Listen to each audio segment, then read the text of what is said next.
She has to fix this. She's a witch. Curse. Get her out. Chief Adewale raised his hand, and slowly, painfully, the room quieted. He looked at his daughter, really looked at her, for perhaps the first time in her life. But instead of recognition or remorse, Zina saw calculation in his eyes. He was weighing her life against his son's recovery, and she already knew which way the scales would tip.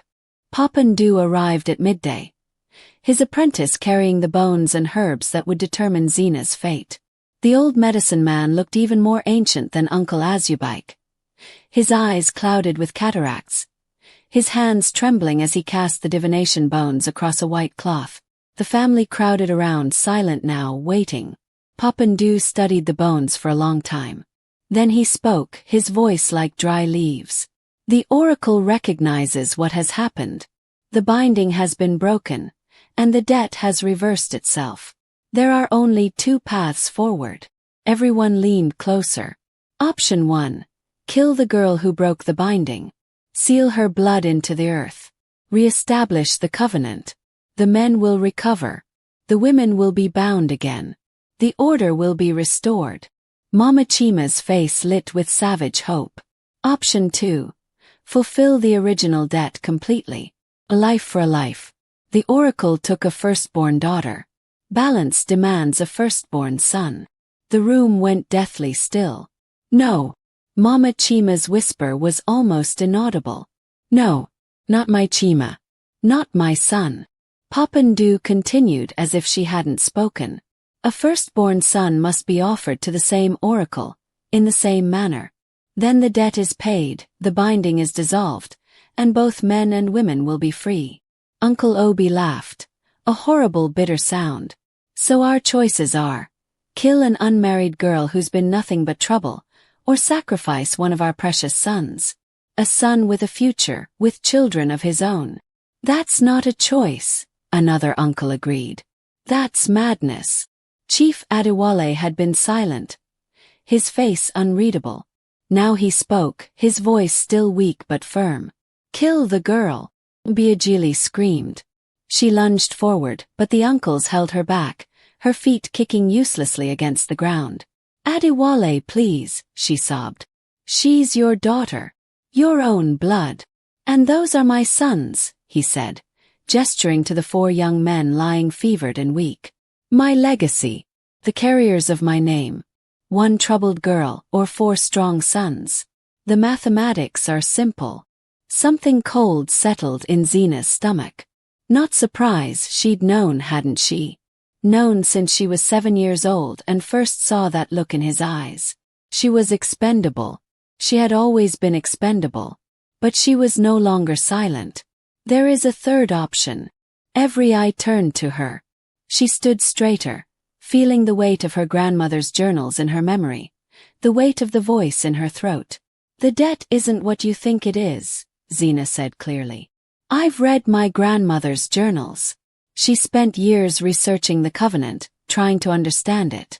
And she discovered something the oracle never told you.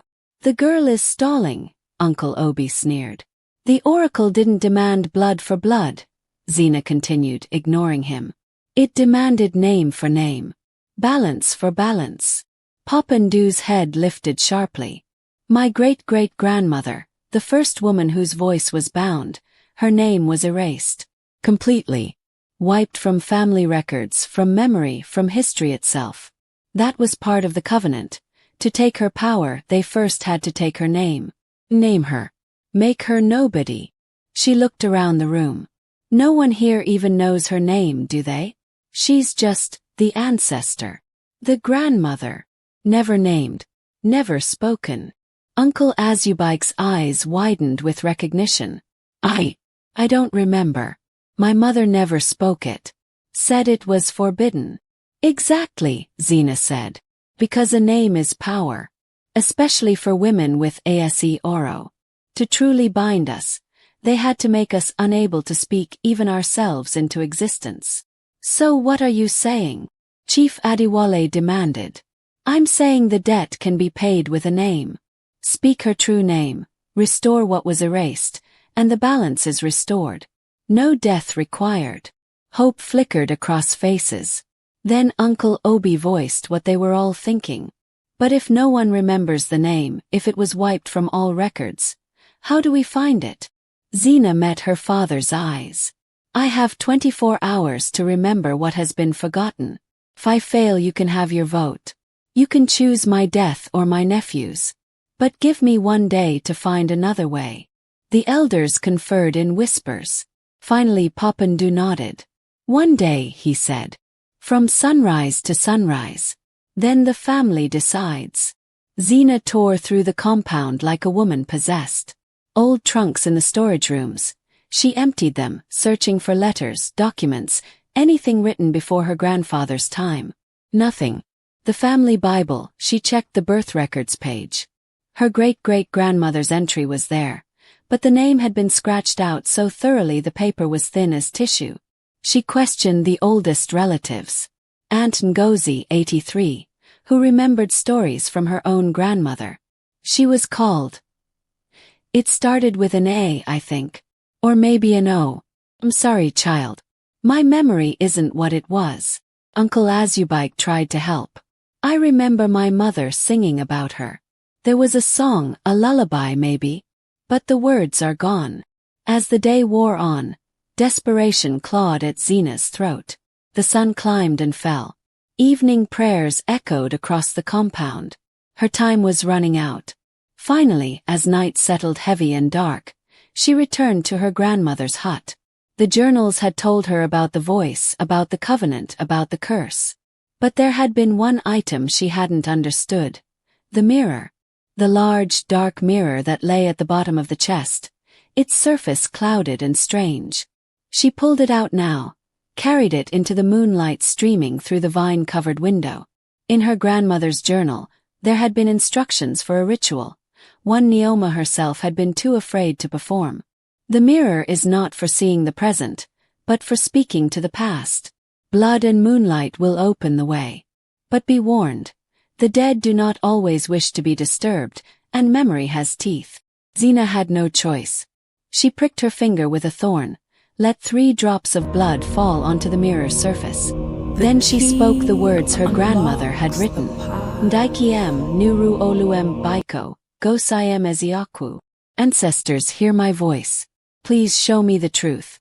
The mirror's surface rippled like disturbed water. And then Zina fell, not physically but consciously, through the glass and into memory itself. She found herself standing in a forest clearing, ancient trees towering overhead. And there, sitting on a fallen log, was a woman so beautiful it hurt to look at her. She was ageless, or every age at once. Her wrapper was woven in patterns that seemed to shift in the moonlight. Her eyes held centuries.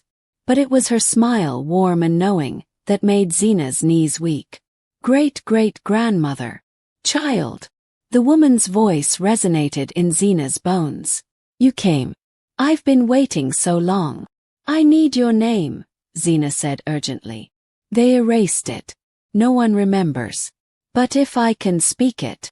You already know my name. Zina's frustration flared. I don't. That's why I'm here. You do, the woman insisted gently. Your mother sang it to you every night when you were small. The lullaby. The nonsense words she hummed when she thought you were sleeping. Zina's mind raced back. The lullaby. Her mother's voice, soft and sad, singing syllables that made no sense. Adunnaya Yuwanamu Chimoma. I thought it was just sounds. Meaningless. Nothing a mother sings is meaningless. The woman stood, and power radiated from her like heat. We hid ourselves in plain sight, broke the name into pieces, scattered it into lullabies and proverbs and prayers, hoping that one day, a daughter would listen closely enough to put us back together. Tears streamed down Zina's face. Adonea. Your name is Adonea. Father's daughter. The sweetness of the world. The woman smiled. Say it in the morning light. Say it with the voice we gave you. Speak me back into existence, and the debt is paid. The vision began to fade, the forest dissolving. Wait, Zina called out. Will the voice? Will you lose it? Adonai's laugh echoed as she disappeared. Child, the voice was never the curse. The silence was. Speak and keep speaking. We've been quiet long enough. Zina gasped back into her body, collapsing beside the mirror in her grandmother's hut. The moon had set. Dawn was coming. She had the name. Now she just had to survive long enough to speak it. The final confrontation. Dawn broke over the compound like a judgment. They had assembled everyone. Not just family now, but neighbors, elders from surrounding villages, even the people from the market who had laughed 3 days ago. They came to witness justice, or vengeance, or whatever name they wanted to give to a young woman's execution. Zina stood in the center of the courtyard, the same spot where Mama Chima had once mocked her mother's 6 children. How circular everything was. How brutally poetic. The elders sat in a semicircle, their faces grave. Papandu held his divination staff. Uncle Obi had already sharpened the machete. She'd heard the scraping sound at dawn, deliberate and loud, meant to frighten her. Chief Adewale sat among them, stronger now after 2 days of rest. His sons stood behind him, recovered and healthy, their eyes hard. They looked at her like she was a problem finally being solved. Her father would not meet her eyes. Her mother knelt in the dirt, held back by 2 aunties, her face swollen from crying. She'd begged all night, pleaded, offered herself in Zina's place. They'd ignored her the way men ignore wind. Annoying, but ultimately powerless to stop them. Uncle Obi stood, holding a scroll. The family has convened. The elders have decided. The girl Zina has broken sacred order, brought sickness upon the men of this house, and failed to provide the name that would restore balance. He paused for effect. Therefore, at noon, she will be taken to the oracle's shrine. Her blood will reseal the covenant. This is final. Murmurs of agreement rippled through the crowd. Some people nodded with satisfaction. Others looked away, uncomfortable but unwilling to intervene. Zina felt the voice stirring in her throat, not with fear but with purpose. She had spent the night practicing, speaking the name over and over in her grandmother's hut until her tongue knew its shape, until each syllable was a key turning in an ancient lock. I will speak, Zina said clearly, and the compound fell silent. But not in my defense. In restoration. The time for speaking has passed. Uncle Obi began. Her name, Zina interrupted, her voice growing stronger, was taken from us. Erased. Made into nothing so that we could be made into nothing. But I found her. I remembered her. And now I will speak her back into existence. She drew in a breath that felt like it came from the earth itself, from the bones of every grandmother buried beneath this soil, from the throats of every woman who had swallowed words to survive. And then she spoke. Ayadil Ama Wunmi Olanrawaju Adebayo. The name rang out like a bell. No, like thunder, like drums, like the voice of every woman who had ever been silenced rising up in a single chorus. Each syllable carried weight. Physical, undeniable weight. Ayadil, joy has come home, and the ground trembled beneath their feet. Ama Wunmi, I know my value, and the wind rose from nothing, whipping through the compound. Olanrawaju, my wealth is moving forward, and the air itself seemed to thicken, to press against skin. Adebayo, the crown meets joy, and light burst from Zina's throat, golden and terrible and beautiful. The men fell to their knees. Not forced down but pulled, as if recognition itself had weight, as if the truth of what had been stolen and now restored was too heavy to face standing. Chief Adewale gasped, his hands clutching his chest, but not in pain this time. No, in terror, in something like shame. The sickness that had lingered in the air, that invisible weight pressing down on the compound, it lifted. Instantly. Completely. Like fever breaking, like chains snapping, like a door long locked finally swinging open. And then she came. Not physically but as a presence, vast and undeniable. The air shimmered. The light bent. And every person in that courtyard felt her. Ayadil Ama Wunmi Olanrawaju Adebayo, the great-great-grandmother whose name had been murdered, whose power had been bound, whose daughters had suffered in silence for 52 years. She filled the space like water fills a cup, completely, inevitably. Light poured into Zina's throat, into her chest, into her very bones. The voice that had always been hers but locked away, it opened fully now. She could feel it. Every word she would ever speak from this moment forward would carry weight, would reshape reality, would command and heal and transform. The presence spoke, and though no lips moved, every person heard it clearly, felt it in their ribs, in their skulls, in the marrow of their bones. The debt is paid. The covenant is broken. The binding is undone. The new order. The spirit of Ideal moved through Zina's body like a hand slipping into a glove, not possession but partnership. When Zina opened her mouth, two voices emerged. Her own, young and uncertain, and beneath it, ancient and sure. For 52 years, you have built your peace on our silence, your order on our diminishment, your comfort on our pain. The men remained on their knees, unable to rise. Uncle Obi's machete lay forgotten in the dust. This was not protection. This was not tradition. This was fear. The kind of fear that murders daughters to control wives, that erases names to erase power, that mistakes submission for peace. Chief Adewale's face was wet with tears. His sons couldn't look up. But I did not come for revenge. The presence softened slightly, and the pressure in the air eased. I came to correct, to restore balance, true balance, not the false kind built on bent backs and bitten tongues.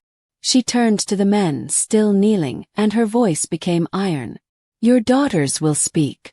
Your wives will name you. Your sisters will command their own lives. And you, the weight returned, pressing down.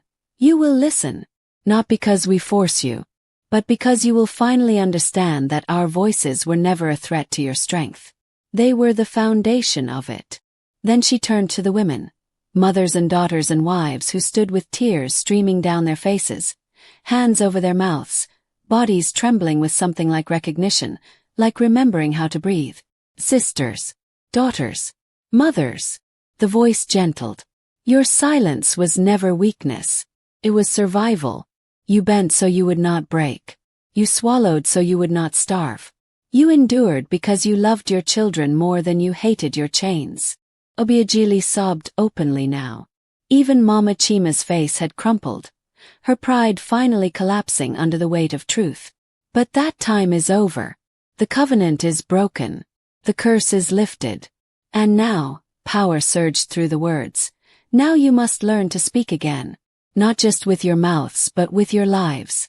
Not just words but choices. Not just surviving but living. The presence began to fade, like mist in morning sun. The light in Zina's throat dimmed. The weight in the air lifted, but the change remained. Zina stood alone now, fully herself, feeling the voice settle into her bones like it had always belonged there. She looked at her father, still on his knees, still unable to meet her eyes. The marriage is cancelled, Chief Adewale said hoarsely. It wasn't an announcement. It was a plea for mercy. Zina said nothing. She didn't need to. Slowly, hesitantly, Mama Chima approached. The woman who had mocked her, who had celebrated her 6 sons while crushing another woman's spirit. Her face was different now, not humbled exactly but cracked open, something soft and wounded showing through. Teach me, she whispered. Teach me how to. I don't even know what I'm asking. But I feel it. Something I lost or never had or gave away. I feel it missing now. Other women gathered around. Young girls, old aunties, the third wife who had been invisible for so long. They formed a circle around Zina, not worshipping but seeking. Hungry for something they couldn't name but recognized in the space where the curse had been. The compound would never be the same. The hierarchy hadn't disappeared. Patriarchy doesn't die in a single morning, but it had cracked. Light was pouring through the fractures. And in that light, daughters were learning to speak. The hut stood rebuilt now, not overgrown but alive. Vines trained into patterns, flowers blooming in the spaces between stones. Zina had restored her grandmother's home and turned it into something new. A gathering place. Every evening just before sunset the girls came. Daughters from the compound and neighboring villages, ranging from 6 to 16, sitting cross-legged on woven mats while Zina taught them what her grandmother had written, what her great-great-grandmother had shown her. Not just how to speak names, though they learned that too, carefully, reverently understanding the weight of words, but how to speak truth. How to say no without apology. How to name what hurt them. How to ask for what they needed. How to exist loudly in spaces that had always demanded their silence. Remember, Zina told them, her voice clear and strong, carrying weight that made the very air listen. The voice isn't about controlling others. It's about refusing to be controlled. It's about speaking yourself into existence again and again, until the world has no choice but to recognize you. In the compound behind them, life had shifted in small, significant ways. Obiageli walked upright now, her cough vanished, her eyes clear. She'd opened a tailoring business with the third wife. Equal partners, equal profit. They no longer waited for permission or approval. Chief Adewale had diminished. Not destroyed, not broken, but smaller, quieter, learning the difficult lesson that authority built on fear is just tyranny in disguise. He listened more now. Spoke less. His sons watched him, confused by this new version of their father, uncertain whether to pity or respect him. Mama Chima came to the lessons sometimes, sitting in the back listening, learning, unlearning. It was slow, painful work, confronting how she'd weaponized the same system that oppressed her, how she'd survived by becoming its enforcer. But she came. That was something. Zina could say, Papa Adewale, now without collapsing. The curse was truly broken. But she chose not to. When she spoke to her father, she called him father who failed when she was angry, or father who is learning when she felt generous. Names she had learned were gifts. They had to be earned, not just inherited. As the sun set and the girls sang their closing song, the lullaby that was no longer hidden, the name that was no longer erased, Zina stood in the doorway of her grandmother's hut and felt the weight of all the women who had come before her. Edil, Nyoma, Biagili, Chinyu, whose murder had started it all, and countless others, unnamed and unremembered, who had survived by swallowing their voices. She spoke into the evening air, knowing they were listening. We will not be silent again.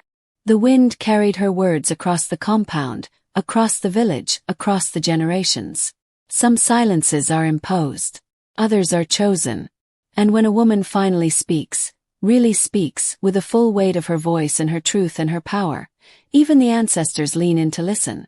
Then, if this story resonated with you, share it with the daughters, mothers, and sisters in your life who are learning to speak. Their voices matter. Their stories matter. And silence, we now know, was never golden.